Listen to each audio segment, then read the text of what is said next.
Olá, tudo bom, pessoal? Hoje, como lição de aula, solicitei que vocês realizassem as atividades da página número 69. As atividades da página número 69 são atividades que falam a respeito de fuso horário, aonde o ponto inicial do fuso horário é no marco aonde está o meridiano de Greenwich. É a linha que divide o planeta em hemisfério leste e oeste, certo? Então, a gente vai considerar esta linha como a linha zero. Então, como marco aonde eu tenho 0 horas, certo? Então, vamos pensar a seguinte situação. O meridiano de Greenwich está aqui e ele é o marco zero. Uma pessoa encontra-se em Brasília e localiza-se em um fuso horário de -3. Então, aqui para este lado eu vou ter -3. Então, aqui eu tenho -1, -2, -3. Essa pessoa está bem aqui, no -3 GMT. E resolve fazer uma ligação às 9 horas da manhã, esse horário é importante, desta cidade, para um amigo que encontra-se em Sydney, no GMT de 10. Então, para cá, pessoal, é uma pessoa que está distante, né?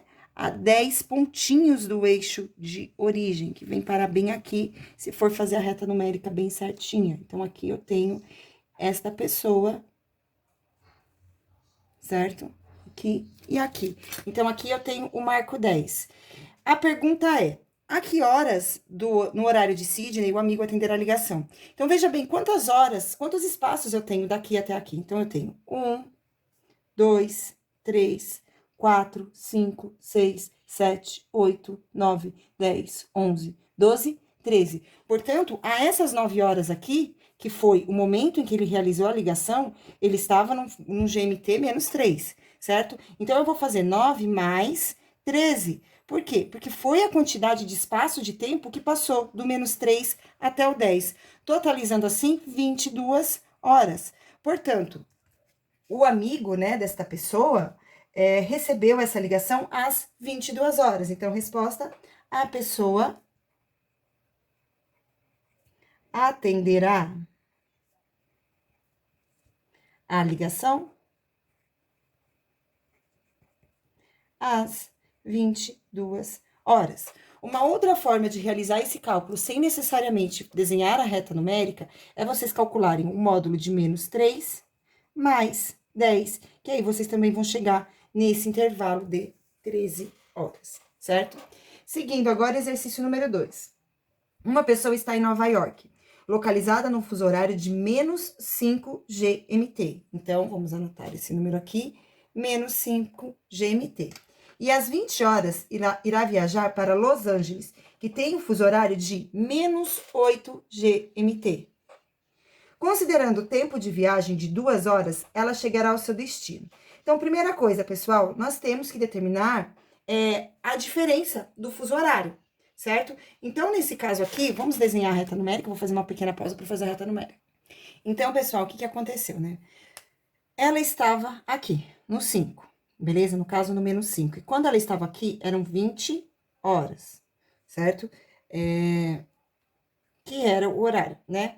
Então, pessoal, ela saiu do -5 e ela foi para um lugar onde o fuso horário era de -8. Então, ela veio daqui para cá. Ou seja, ela diminuiu 1, 2, 3 horas. Então, desse horário, que eram 20 horas, ela diminuiu um total de 3 horas. Então, né, no horário. Então, vamos lá. Uma pessoa está em Nova York, localizada no fuso horário de -5 GMT. E às 20 horas ela irá viajar para Los Angeles em um horário de -8 GMT.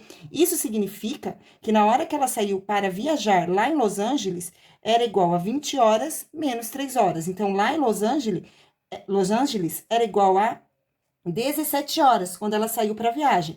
Só que tem mais uma informação. Essa viagem durou 2 horas. Ou seja, ela chegou no destino dela às 17 horas, mais 2 horas, ela chegou no destino dela às 19 horas. E essa é a pergunta do exercício. Então, vamos responder: a pessoa chegará a seu destino às 19 horas. Agora, vamos para o exercício número 3. Uma pessoa está em Manaus, localizada no fuso horário de -4 GMT. E às 8, irá viajar para Fernando de Noronha, que o fuso horário é de -2 GMT. Então, agora, pessoal, nós estamos falando de uma pessoa que estava no -4 e foi para o -2. Ou seja, essa pessoa, ela estava no -4. -4 é menor do que -2, ou seja, essa pessoa aumentou 2 horas em relação ao horário antigo, ao fuso horário antigo, ela aumentou 2 horas. Então, ela irá viajar às 8, certo? Considerando o tempo de viagem de 3 horas, ela chegará a seu destino a que horário? Então, pessoal, 8 horas era o horário que ela estava aqui. 8 horas. Mas essas 8 horas eu vou precisar aumentar mais 2, porque ela foi para um lugar onde o GMT era maior. -2 é maior do que -4. Então, eu vou somar aqui mais 2 horas. Ou seja, lá na cidade aonde ela estava, em relação ao fuso horário, né? Quando eram 8 horas lá na cidade dela, em Fernando de Noronha, eram 10 horas, certo? E aí, essa viagem teve duração de 13 horas. Então, agora eu vou fazer 10 horas mais 3 horas. Ou seja, ela chegou no seu destino às 13 horas. Então, resposta: a pessoa chegará a seu destino às 13 horas. E essa foi a nossa aulinha de hoje, pessoal. Grande beijo e tchau.